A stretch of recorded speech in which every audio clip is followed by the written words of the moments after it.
समाज डबल हरामी 24 गुंडा डबल हरामी 24 गुंडा नंबर 1 तो भाई अदबा मुलाजा होशियार बिहारी बापू 420 पधार रहे।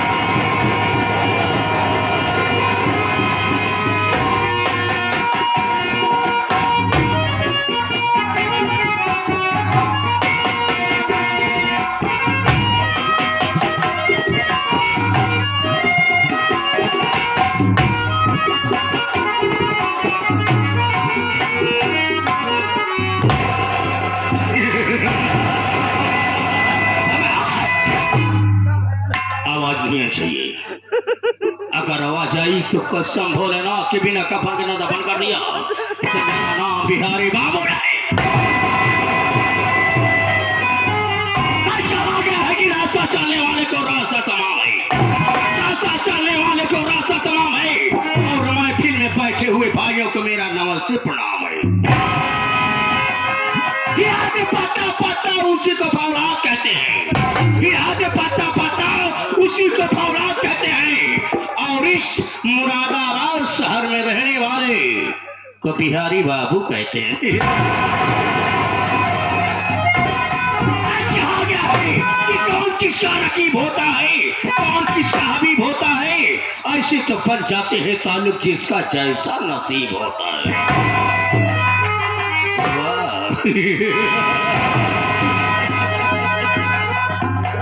सच कहा गया है, सच कहा गया है कि जंगल में जाओगे, जंगल में जाओगे तो शेर पाओगे, जंगल में जाओगे तो शेर पाओगे, और हवेली में आओगे तो हमें पाओगे।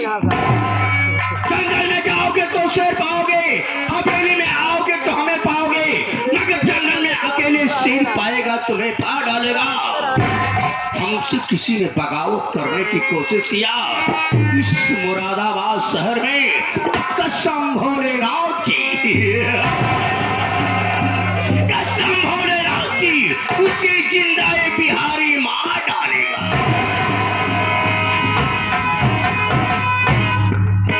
ले चलता हूँ संगीत की दुनिया में, ले चलता हूँ संगीत की दुनिया में कि कौन हूँ, कहाँ का रहने वाला हूँ, मेरा नाम क्या है और मेरा गाँव। साथियों, आपका गाँव, आपका शहर, आपका मोहल्ला रात भर के लिए हमारे लिए ये मुरादाबाद शहर है, ये मुरादाबाद शहर है। बिहार प्रांत से चलकर बिहारी बाबू आए बा, बिहार प्रांत से चलकर बिहारी बाबू आए बा, तो काहे बरेक लिए आए बा। परिवार को अपने, परिवार को अपने खिलाने के लिए। इसमें बहुत बड़ा राज है, इसमें राज इसलिए है कि जब मैं बिहार प्रांत से चलकर आया इस मुरादाबाद शहर में, जब मुरादाबाद शहर में आया तो देखा कि यहाँ पर किसी के यहाँ जाता था तो मुझे काम नहीं मिलता था, क्योंकि बचपन में मेरे माता पिता गुजर गए। उनके गुजर जाने के बाद मेरे पास बहनें थी जिसका नाम सपना और ममता है। सपना और ममता की परवरिश मैं बिहार प्रांत में कर रहा था, बिहार प्रांत में कर रहा था, मगर बिहार प्रांत में इतनी भुखमरी थी कि मैं दिन भर काम करता था मगर भी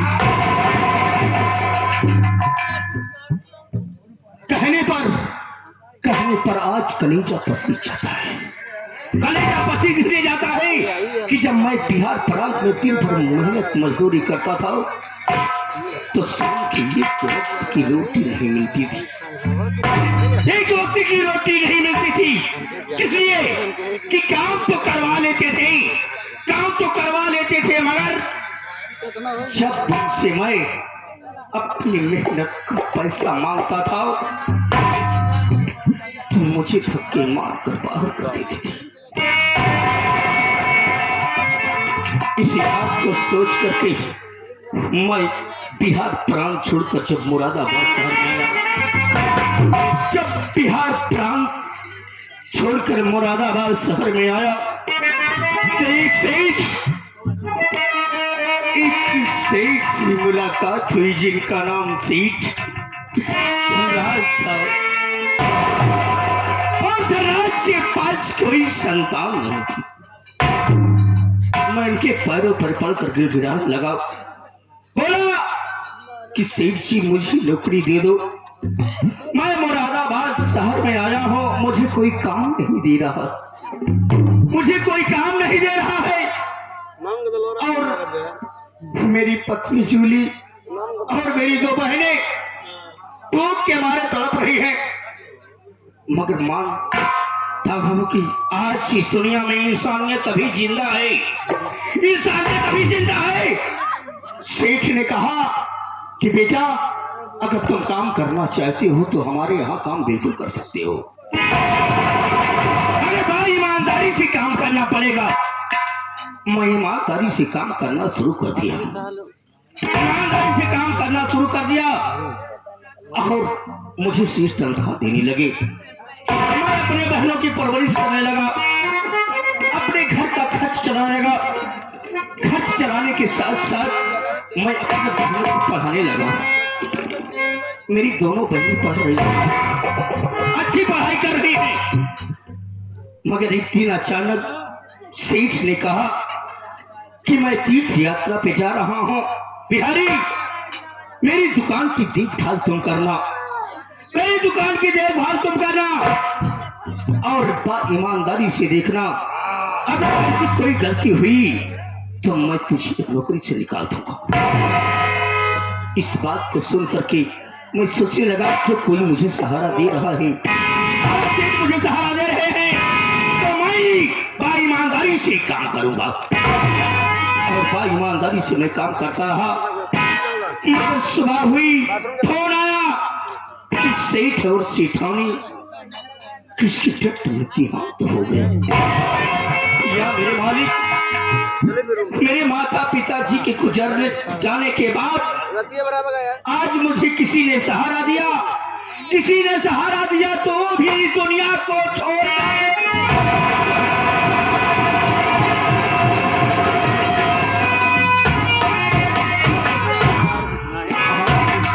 भर आया, पूरी जमीन जायदाद, पूरी फैक्ट्री का मालिक कौन बनता था? क्योंकि उनके घर में कोई वारिस नहीं था, सेठ के पास कोई संतान नहीं थी। मगर कहने लगे लोग कि आज सेठ जी इस दुनिया में नहीं रहे, बिहारी तुम ईमानदारी से काम करते हो, इसलिए मैं चाहता हूँ कि तुम पूरी फैक्ट्री और पूरी दुकान का जिम्मेदार तुम हो। उसी दिन से जिम्मेदारी संभालने लगा। आज 4-4 फैक्ट्रियां चल रही हैं, मगर आज जब मैं फैक्ट्री से लौटने लगा कि देखा तो हमारे घर में एक नौकर काम कर रहा था जिसका नाम सूबेदार था।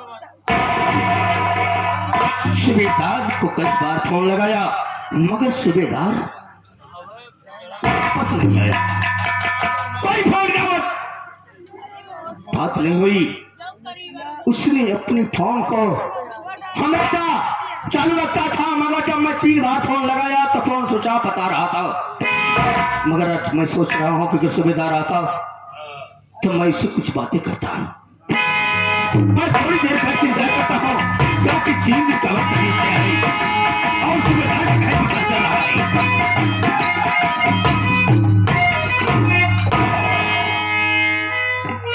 हम कहे बाबू साहेब तोहरे के हमर जाए। खुशी रहा बेटा, खुशी रहा।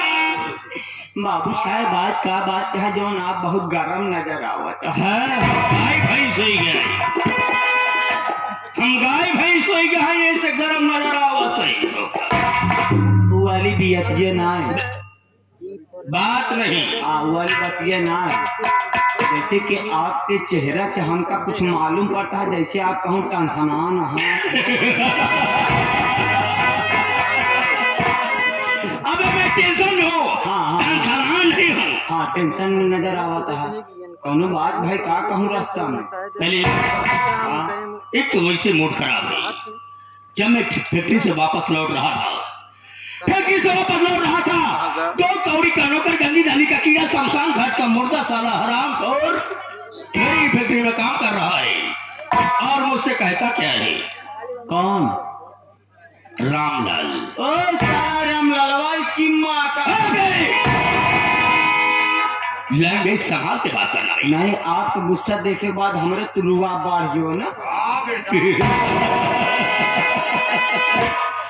इसका मतलब मेरा मिजाज गरम है तो तेरा भी मिजाज गरम हो गया है। अरे जब मालिक का अगर रुतबा गरम हो तो का नौकर का रुतबा छोटा होए का? बाबू बे बाबू साहब साले बाबू बे क्या रे? बाबू साहब देख बाबू साहब जब मैं वापस फैक्ट्री से लौट रहा था तो मैं सोचा कि कल वर्करों की तनख्वाह होगी और जाकर बैंक से पैसा लाऊंगा और वर्करों को पैसा दूंगा। बिल्कुल सही। मगर जब रामलाल मेरे साथ में आया, मेरे पास में आया, बोला कि रे बिहारी बाबू तुम कहाँ घूम रहे हो?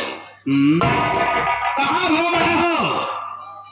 तुम्हारी बहन सपना और ममता दोनों पढ़ाई कर रहे हैं। हाँ सही है। मगर तुम्हारी बहन ममता आवारा निकल गई। वो कैसा आएगा? ई रामलालवा की हिम्मत की तोहरे बहनी का कहे सवारा निकल गई। दिल की बात है, मैं गरीबों के ऊपर कभी हाथ नहीं उठाता। गरीबों के ऊपर कभी हाथ नहीं उठाता हूँ सूबेदार बाबू बे। मगर खींच के लात मारा हराम को जमीन पे गिर गया। बहुत सही कहे। और क्या लगा? बोला बिहारी बाबू अगर ये बात गलत निकली तो मुझे जान से मार देना, मुझे कोई परवाह नहीं है। मैं बोला कि बात क्या है? बोला कि तुम्हारी बहन ममता किसी मुरादाबाद शहर में यूनिवर्सिटी कॉलेज में पढ़ाई कर रही है। पढ़ाई के साथ वो आवारा गर्दी कर रही है। एक मतलब तोहार बहन कौनो धिंगरस फंसी। क्या बताए?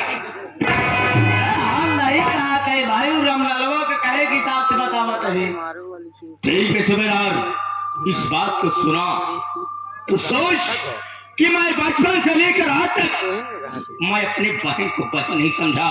बात सही है बाबू अपने साहब। बच्चों की तरह पाला हूँ। बिल्कुल सही। मेरी बीबी जूली ने कभी कई बार कहा कि क्या अपनी बच्चा नहीं पैदा हो सकता है? मगर मैं कसम खा लिया कि जब तक मैं अपने दोनों बहनों की शादी नहीं कर लेता तब तक तेरे गोद में कोई संतान नहीं खेलेगी। नहीं खेलेगा। इसलिए सूबेदार मैं रामलाल से पूछने लगा कि रामलाल अगर ये बात गलत निकली तो सोच लेना बिना कफन के दफन कर दिया तो मेरा नाम बिहारी बाबू नहीं है। बिल्कुल सही। आज मैं किसी की बदौलत से इस मुकाम पर पहुंचा हूं, इसलिए मैं गरीब के ऊपर हाथ नहीं उठाना चाहता हूं। ये सोच करके रामलाल को तो छोड़ दिया, मगर सूबेदार तैयारी ये है कि मुरादाबाद शहर यूनिवर्सिटी कॉलेज में मेरी बहन पढ़ाई कर रही है, ममता बहन पढ़ाई कर रही है और चल के देखा जाए अगर ये बात गलत निकली तो रामलाल को कसम भोलेनाथ के बिना कफन के दफन न कर दिया तो मेरा नाम बिहारी बाबू नहीं है। अगर यह बात गलत निकले तो रामलाल साले की खैर नहीं है। अगर यह बात सत्य भी निकल गई तो जो बहन ममता से अगर इस तरीके का चक्कर चलाया है प्यार मोहब्बत का तो उस साले को दौड़ा के गोली मारेंगे। सूबेदार तू जानता है कि बहुत सीधा हूँ मैं, बहुत सीधा हूँ और बहुत टेढ़ा भी हूँ मैं। बिल्कुल सही। आगे चलते हैं लेकिन कैसे कुछ गुनगुनाते हैं। गुनगुनाते चलना। बिल्कुल सही। अगर कोई मेरी बस्ती में आग लगाता है, कोई मेरी बस्ती में आग लगाता है, मेरे परिवार में आग लगाता है तो कसम भोलेनाथ के बिना कफन का दफन न कर दिया